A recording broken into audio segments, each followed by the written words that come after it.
10 minutes d'histoire. Même deux histoires. Histoire.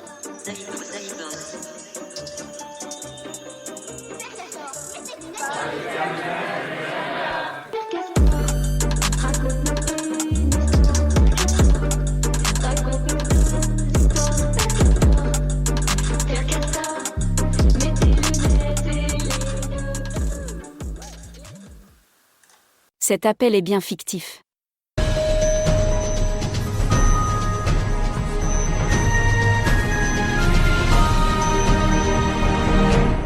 Nous sommes en 1981.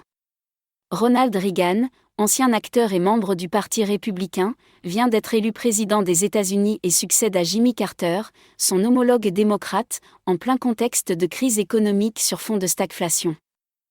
Le jeune président Deng Xiaoping, qui succède à Mao et lance une vaste opération de libéralisation de la Chine, appelle son homologue américain pour le féliciter et faire la promotion de ses zones économiques spéciales, souhaitant coopérer avec les Américains. Sortis tout droit des archives de la Maison-Blanche et en exclusivité, voici leurs échanges.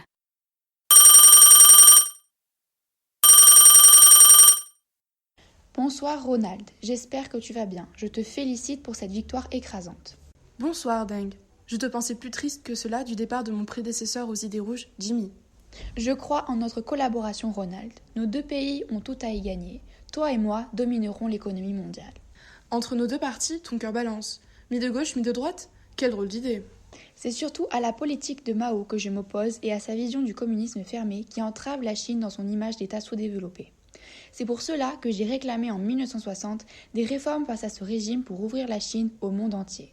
Mais ne te méprends pas, j'adhère toujours au Parti communiste chinois. Je vois, mais je pense que ton État met un peu trop son nez dans l'économie et c'est pour ça qu'il ne se démarque pas sur la scène internationale. Avec un surinvestissement de l'État dans sa politique économique, le monde du marché ne peut pas tourner correctement. L'État doit externaliser un maximum de charges publiques au privé. Il faut laisser faire la main invisible. Au cas où tu ne saurais pas, c'est un concept inventé par Adam Smith, le père du libéralisme, qui explique parfaitement comment devrait fonctionner l'économie interne de tous les États. Si tout le monde appliquait ce principe, il n'y aurait plus aucun problème économique dans le monde. Ton truc, c'est le libre renard dans le libre poulailler. Pourtant, ça a déjà porté ses fruits au Royaume-Uni. Notre chère collègue Margaret Thatcher a mis en place il n'y a pas très longtemps un système néolibéral là-bas, et ce n'est pas pour rien qu'il a été affirmé qu'elle a sauvé la Grande-Bretagne. Grâce à ce modèle, l'inflation au Royaume-Uni est passée de 16,3% à 5,3% en 10 ans. Le néolibéralisme, c'est le modèle économique mondial de demain. Je vais nous faire sortir de cette stagnation économique imposée par Jimmy Carter et redresser les États-Unis. Subventionner le service public, ça impacte le bon fonctionnement de l'économie. Et puis, vous avez aussi un certain talent dans le système inégalitaire. Bravo la dictature, j'y avais pas pensé. Grâce à moi et à ma vaste opération des 4 modernisations, le pays va s'enrichir et les pauvres aussi. Les Américains en détresse vont immigrer chez nous. Il y a du boulot avec ta modernisation. Pas dit que tu ne te prennes pas quelques manifestations. Oh tu sais, je ne pense pas qu'ils aient envie de se frotter à la police armée du peuple. Combien même, ce n'est pas très chinois de faire des manifs. C'est pas encore importé comme concept. Et puis de toute façon, il n'y a pas de raison qu'ils s'imposent à mon nouveau modèle économique. Avec mes 4 modernisations, à savoir la valorisation de la défense nationale, de l'industrie, des sciences et de l'agriculture, je ferai de la Chine la plus grande puissance économique du XXIe siècle. La Chine sera alors État autonome, à la fois leader sur l'exportation et moderne. Ça ne sent pas très communiste tout ça. Je croyais que pour vous l'argent était sale. C'est le socialisme de marché, c'est nouveau, c'est moi qui l'ai inventé. L'idée, c'est de prouver au monde que la planification de la production et l'économie de marché sont complémentaires. Je te vendrai un brevet si tu veux me copier. Honnêtement, je vais m'en passer. Rien de mieux qu'une économie qui tourne seule et qui ne se plie à aucune règle de l'État. Je travaille d'ailleurs sur mon discours d'investiture. Tu me dis ce que tu en penses ? Convainc-moi. Mes chers compatriotes, à l'heure où les États-Unis sont confrontés à une grave crise économique, je me dresse devant vous pour arracher le pays au blues qui le hante. À l'heure où je vous parle, nous, Américains, croulons sous le poids de l'inflation. Le pays se meurt et il est primordial de rendre la vie de nos hommes, de nos femmes et de nos enfants non plus supportable mais agréable.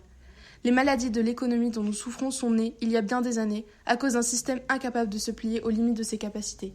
Il est temps de réveiller ce géant industriel. Il est temps de redonner à l'Amérique sa liberté et sa puissance économique.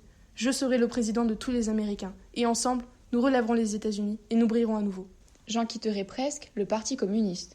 Je vais venir par chez vous sous forme d'IDE et d'investissement massif.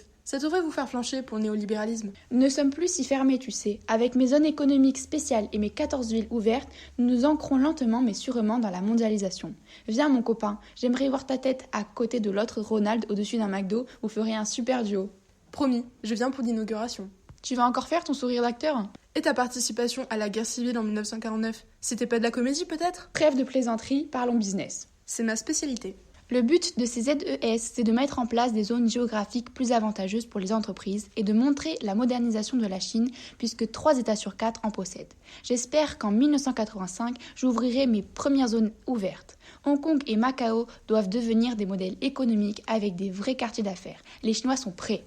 J'ai hâte de voir ce que ça va donner. En tout cas, ça a l'air prometteur, bien que je doute que vous arriviez à la cheville des États-Unis, à bien entendeur évidemment. Je te remercie en tout cas pour ton appel. Bonne soirée à toi. Merci à toi, bonne soirée, au revoir. C'est ainsi que le 26 avril 1984, le président des États-Unis Ronald Reagan se rend en Chine. C'est la première fois qu'un président américain se rend en Chine depuis Gerald Ford en 1975.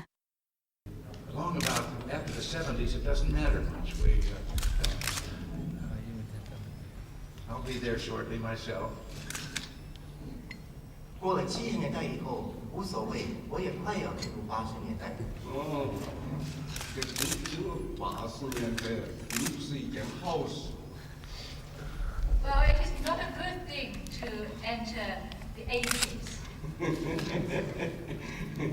这个中国先生的是到了80岁，我相信一定比我好健康得多。I'm sure when you reaches 80 years old, you would certainly be much stronger than I am now. Oh. C'est lors de cette rencontre, en l'occurrence, que les deux chefs d'État ont mis l'accent sur leur volonté de coopération. Qui aurait pensé alors que la dette américaine aujourd'hui appartiendrait majoritairement à des investisseurs chinois ? Drôle d'amitié entre ces deux États.